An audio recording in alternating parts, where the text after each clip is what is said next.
Hey everybody, movie reviewer next door here and I'm back with another review. This time I saw Walled In.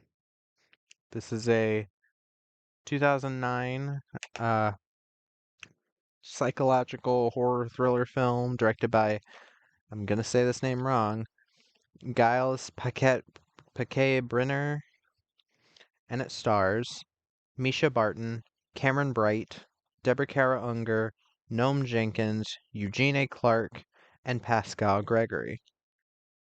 In this film, having fully secured her first assignment from her family's demolition business, Sam Walzak is sent to supervise the destruction of an apartment house, only to discover a group of tenants still living in the condemned building.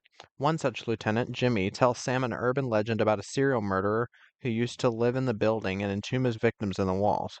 What's worse, the dead are believed to still harass the residents to this day. So, what did I think of Walled In?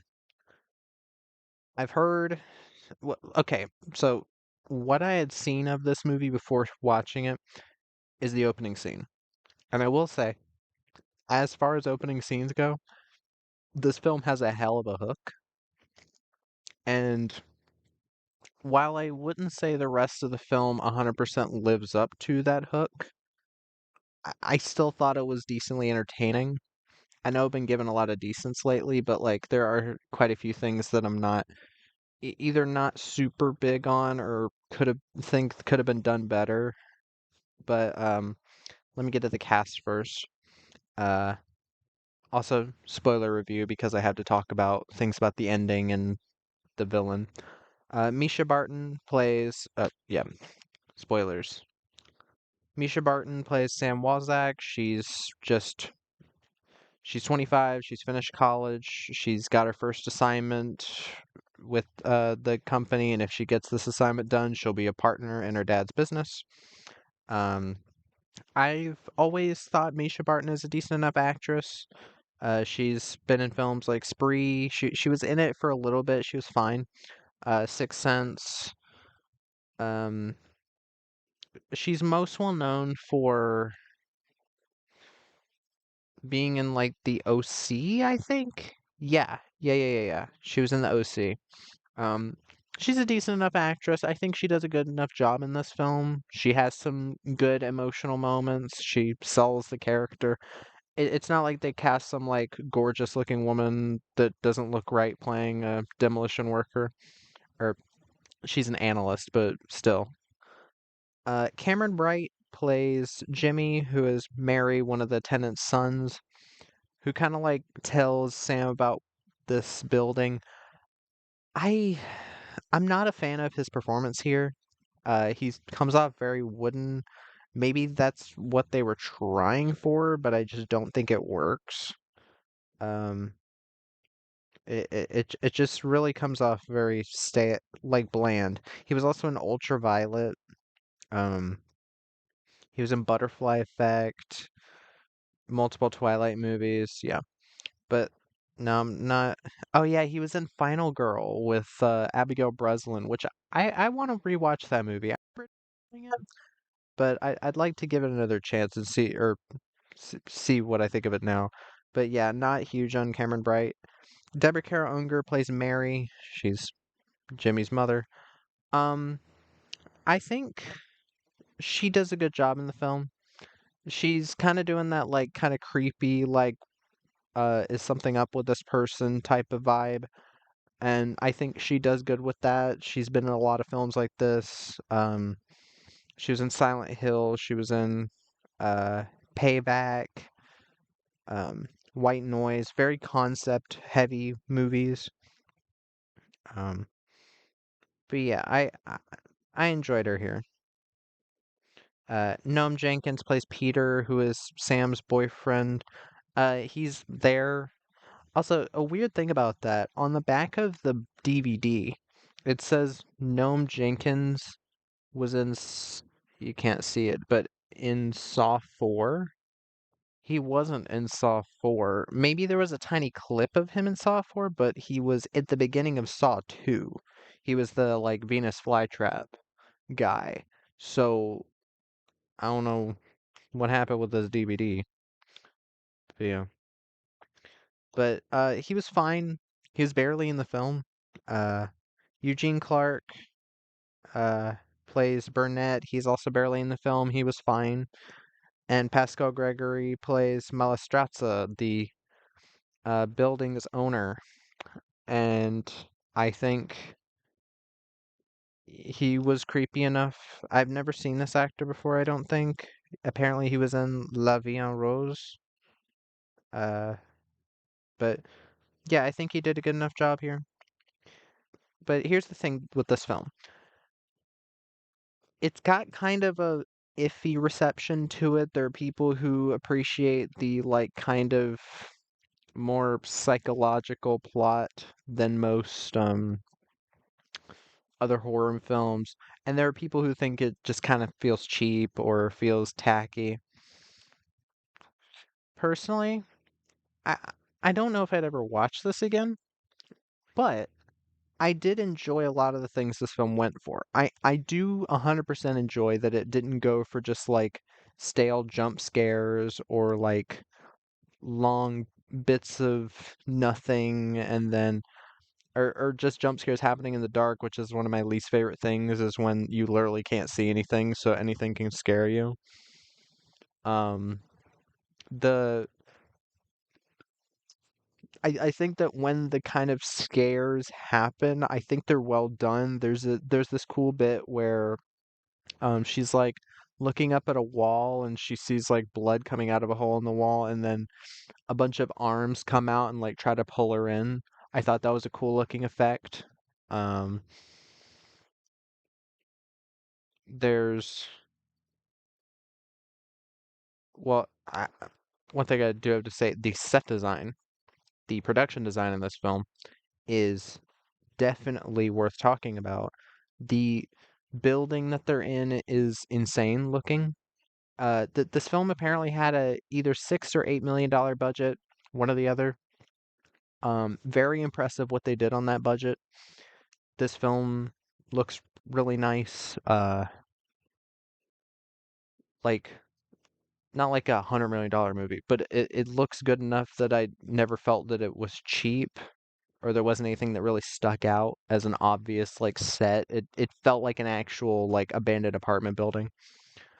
Um, but the set design is so cool. There's the entrance to the apartment building is like has like these giant columns and the bottoms of it have like either sunlight on them or like they're just like kind of glowing. It looks really nice.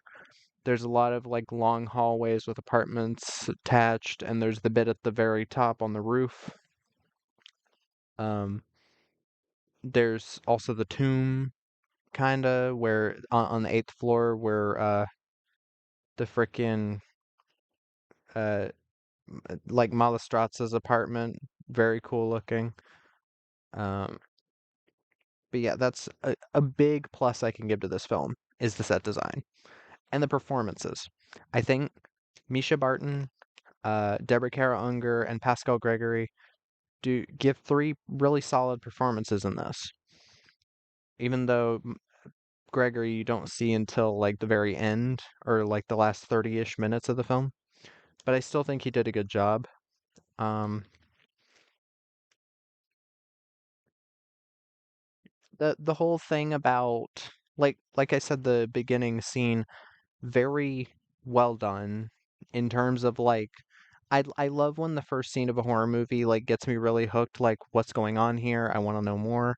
A little girl is basically encased in this thing, and then concrete starts going in to like turn her into a part of the thing. It's like turning into a concrete block, or like she's being encased in the concrete, and it's a very creepy scene without being gory or like disgusting. It's mostly just the fear of something like this happening to you because you feel like you're in this girl's place. And yeah, I think it's a very solid way to start your horror movie to show something that is plot relevant and also unnerving, especially since you don't see children die in horror movies that often, let alone get encased in concrete.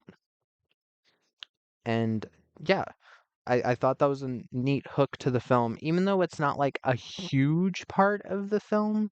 The whole like people being encased in the walls because I I forgot if it's that there's nobody encased in the walls anymore because there's a bit where her and the Sam and the kid end up going to the floor with where there were people in the walls and they've been excavated.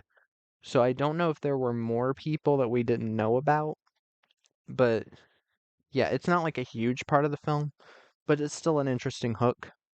Um, the film has again a good atmosphere to it. It's actually gets under your skin at a few points.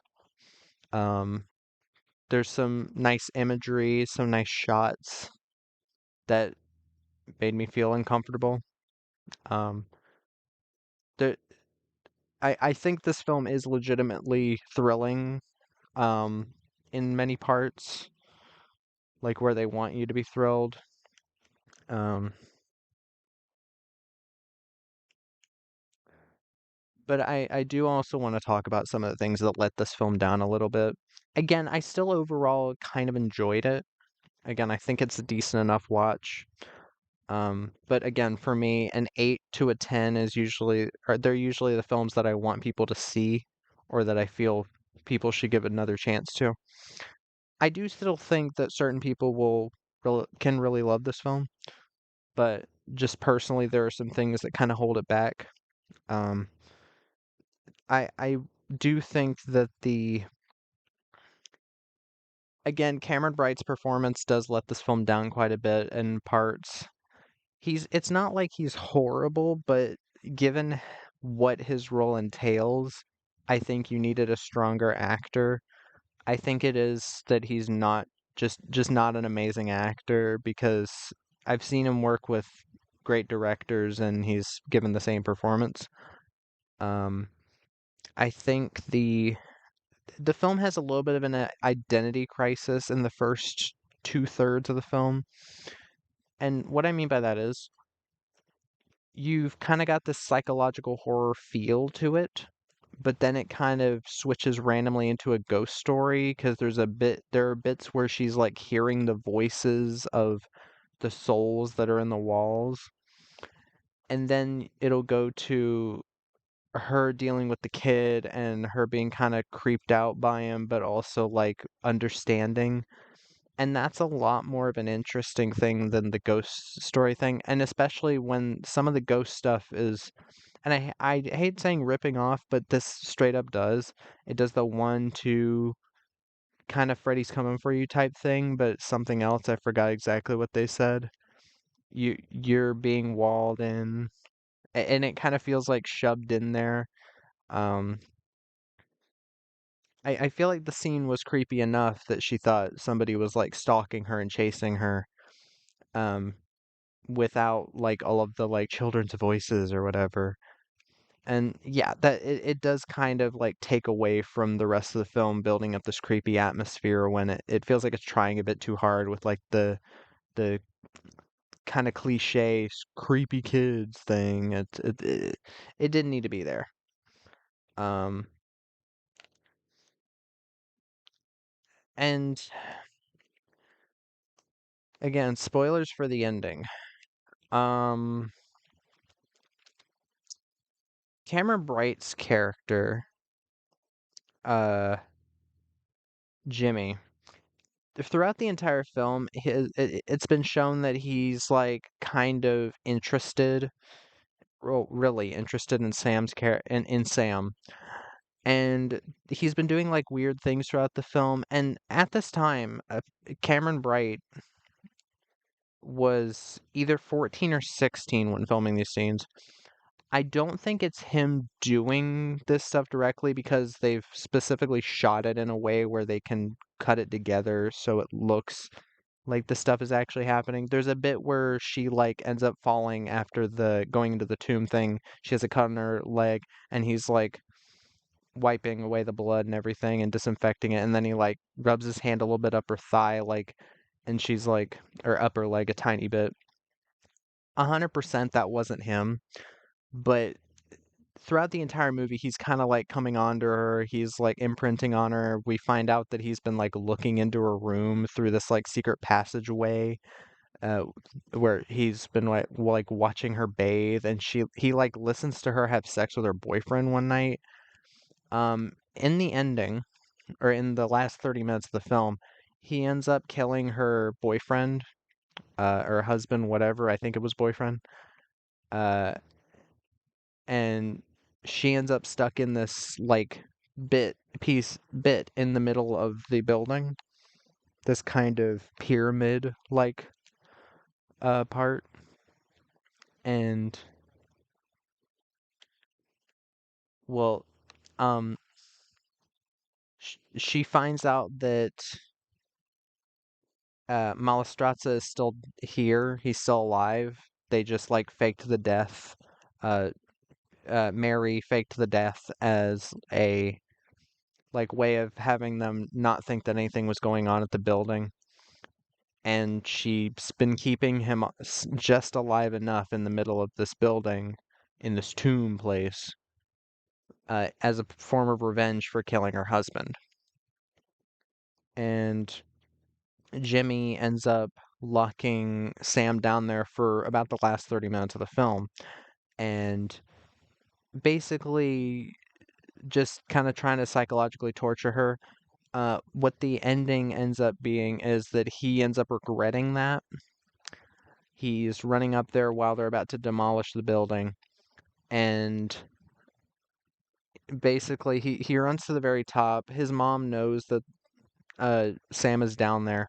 He gets to the very top of the building, looks down, and tries to get her up. After opening the thing up, he's trying to save her, and uh, basically passes out, and then everybody gets to the top. They're like, "What have you done to my daughter?" And then he ends up throwing himself down there after saying sorry, cracks his head open and dies. And then she's rescued kind of off screen. So the ending, I'm not like the kid dying definitely was a bit shocking, but the way that they did it kind of felt a bit too nonchalant. Like it feels like it should have been a bigger thing because this kid is an ultimate piece of fucking shit. And you kind of want to see him like regret more than just like, oh, the dad says like, "What have you done to my daughter?" or "What did you do?" Like it needed a bit more to it. So the ending is a bit of a letdown because I originally was gonna say this is good, and this ending kind of like brought it down along with the other things like Cameron Bright's performance, and also if his performance was a bit better, I'd probably care more. But yeah, it's a bit of a letdown. But overall, do I kind of think, okay, if you're into more psychological horror movies, I think you should at least give this a watch. I'm not saying you're going to love it, but I did at least enjoy quite a few of the things that it offered, and I think Misha Barton does a good job. So, that's all I'll say. But yeah, that was my review of Walled In from 2009. If you've seen the film, let me know what your thoughts are in the comments down below. If you have any recommendations, put them down there as well. And movie reviewer next door.